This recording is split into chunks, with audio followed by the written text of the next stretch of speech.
د محکوم پښتونخوا وطن تاریخي مرکز پېښور کې د پښتون د ژغورنې د غورځنګ د دې تاریخي جلسې قدرمنه مشره د پی ټی ایم مشر ورور پښتون منظور پښتون او ستاسو ټولو وروڼو خویندو په اجازه د ټولو له مخه شهید ارمان لوڼي ته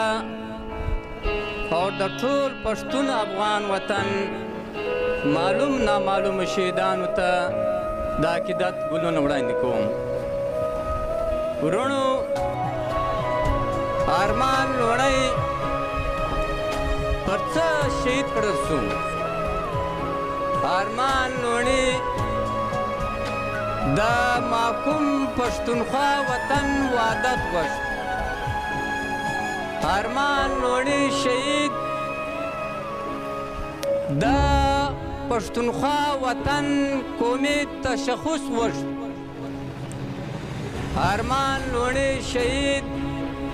دا د قدرت راکړ سوي خزانې دولتونه د خپل ولس دپاره غوښت. ارمان لوڼي شهید د ترهګرۍ هغه نالت چې په نتیجه کې 80,000 پښتانه وخوړل، شهیدان یې کړل. دا د تل دپاره دا نالت ختم کول غوښت. اور ارمان لوڼي شهید په سیاست کې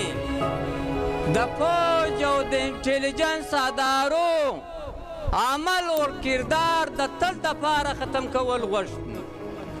اور ارمان لوڼي شهید پښتو ژبه تعلیمي، تدریسي، د ټلویزیون، د میډیا، د عدالت، د پارلیمنت ژبه غوښته. نو ورونو، په مختصر انداز باندې د ارمان لوڼي چې موږ د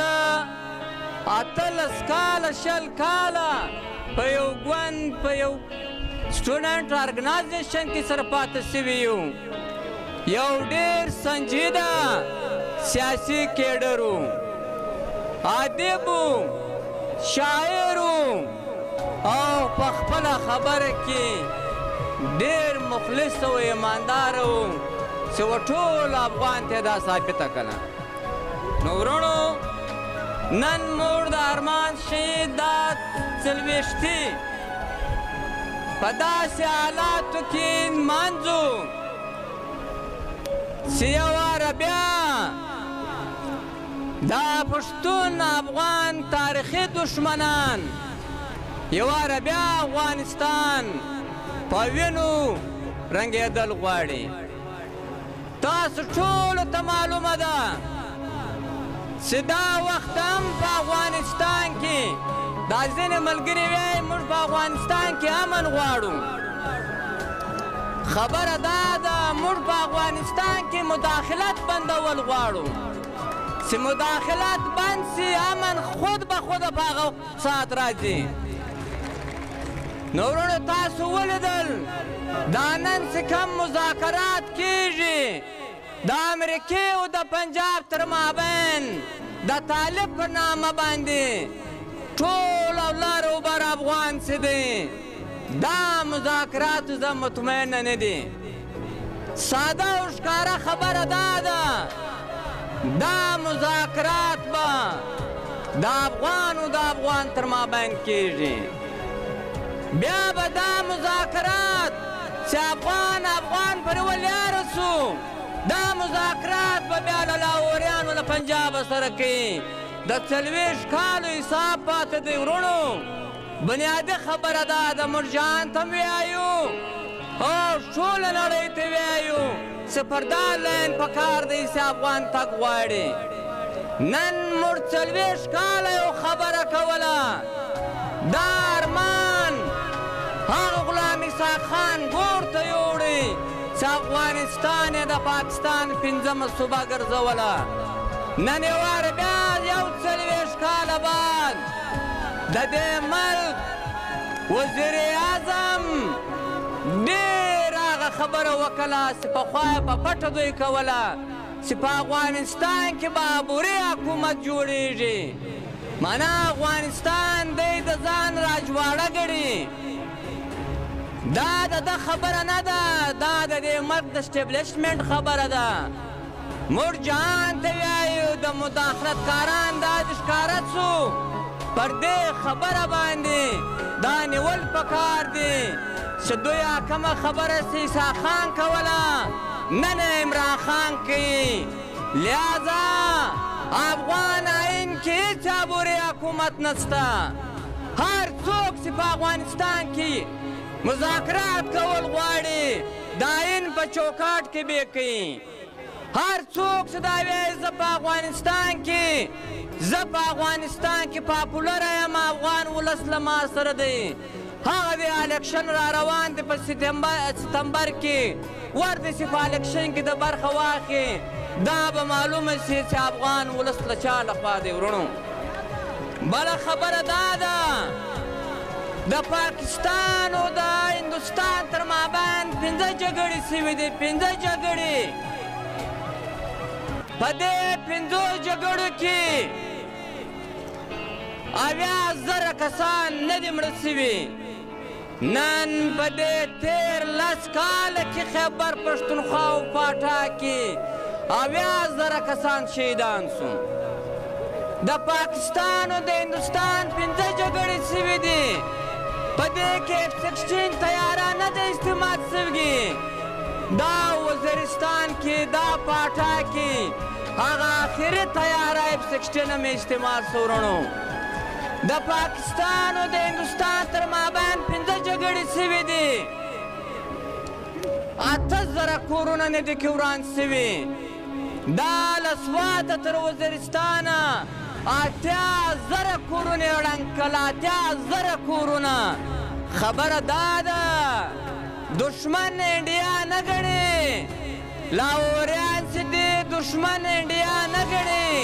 اول نمبر دشمن یې ته ټاکلی وایي دا ستا فیصله ده چې ته څه کوې ته نو ګزه تر اخره ځان نه پوه کوې یا و شکر دی خلک ځان پوه کوي ورونو د پی ټي ایم طاقت څه شی دی ورونو د پی ټي ایم طاقت د پی ټي ایم طاقت برداشت دی برداشت چې تاسو کړی دی د پی ټي ایم طاقت سوله ییزه مبارزه ده چې تاسو کړې ده دا دومره لوی طاقت دی چې ټول ریاستي ادارې پهلوانیان کړي دي برداشت او سوله ییزې مبارزې ته زور ورکاستی پته به ستاسو وي دوی ډېر سخت په دې پریشانه دي چې دا برداشت او دا ستاسو پر امن جدوجهد څه دی دا طاقت دی د ټول پښتون افغان ورونو نو ورونو خبره دا ده نن د ملک کې دهشتګردانو ته یې نارو ورکول کېږي دهشتګردان ساتل کېږي د دهشتګردانو پالنه کېږي او دا زموږ ستاسو په ذمهوارۍ کې راځي ورونو چې موږ څنګه له دې حالت خپل کام وباسو او ورسره دا نامنیاده اکشن پلان څه دی دا نامنیاده اکشن پلان هغه دی ورونو چې د دې بنیادي مقصد دا دی د دې اکشن پلان څه دی چې دا به پښتون څه دی دا د پښتانه دپاره دا نیشنل اکشن پلان بالکل نامنظوره دی زموږ دپاره په دې باندې چې ګوندونه کښېنستل اکشن پلان یې جوړ کړي له هغه باوجود ریاست راولاړ شو دا ګوډ بیډ دهشتګرده پالیسي یې ورکړله چې هم نیشنل اکشن پلان ناکامه شو هم دا ټول پښتون چې دی دا په ویر اخته کړی او آخري خبره دا ده ورونو چې موږ په هیڅ حالت کې فوجي عدالتونه نه منو فوجي عدالتونه دا چې دی دا د چا د پروټکشن دپاره دی د تحفظ دپاره دی دا د دهشتګردانو دپاره نه دی فوجي عدالتونه او موږ له ټولو ګوندونو دا خواست کوو چې پوځي عدالتونه مسترده کړي